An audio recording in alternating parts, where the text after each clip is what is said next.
There is a food that survived wars, crossed oceans, and still shows up on breakfast plates today. It does not rot easily, it does not need fancy cooking, and it came from one of the hardest moments in human history. Spam looks simple, pink meat in a blue can, yet its story is anything but simple. This food was never meant to be loved, it was meant to survive. And that single purpose changed how millions of people ate, cooked, and even thought about food. In the early 1930s, America was struggling. Jobs were scarce, money was tight. Fresh meat spoiled fast and cost too much for many families. At the same time, farmers were stuck with parts of pigs that nobody wanted. Shoulders, trimmings, fatty cuts that butchers could not sell easily. Hormel, a small meat company in Minnesota, saw a problem that needed fixing. They wanted something cheap, filling, and safe to store for long periods. So they mixed pork scraps with salt, water, and preservatives. Then they sealed it inside a can and cooked it fully. The result lasted months without refrigeration. That alone made it powerful during a time when many homes had no fridge. They named it Spam. No one expected it to make history. When World War II began, food became a weapon. Soldiers needed meals that could survive heat, travel, and long delays.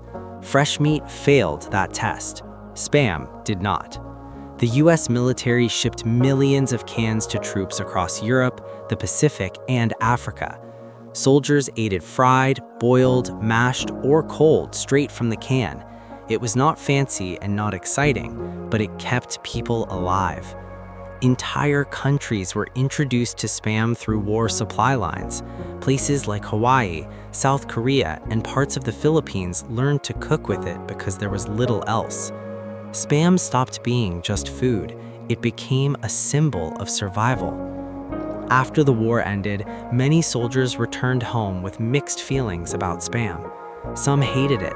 Others felt safe when they tasted it again. In places where food shortages lasted longer, Spam stayed on the menu. Local cultures adopted it into their own dishes.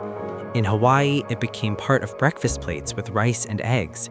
In Korea, it found a place in stews and hot pots.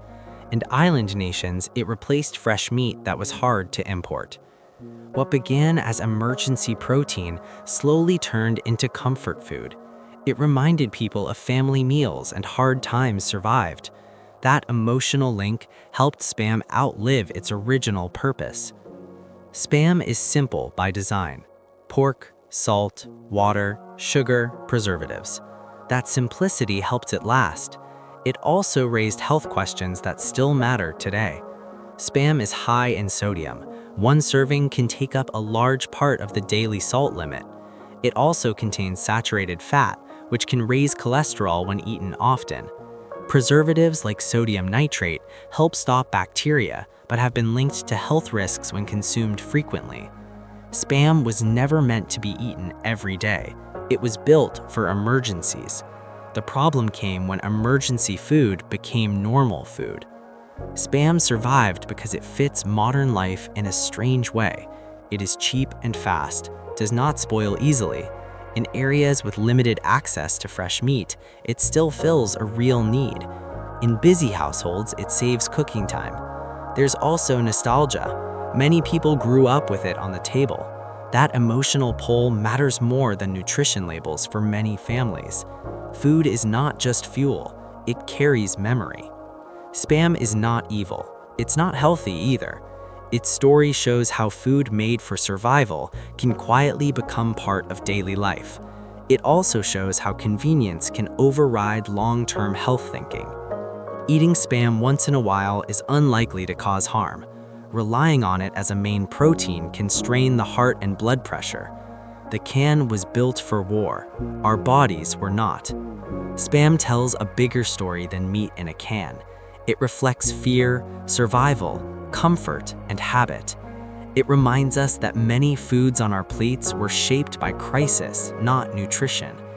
Understanding that history helps us make better choices today. And the next time you see that blue can on a shelf, you'll know it was never just lunch.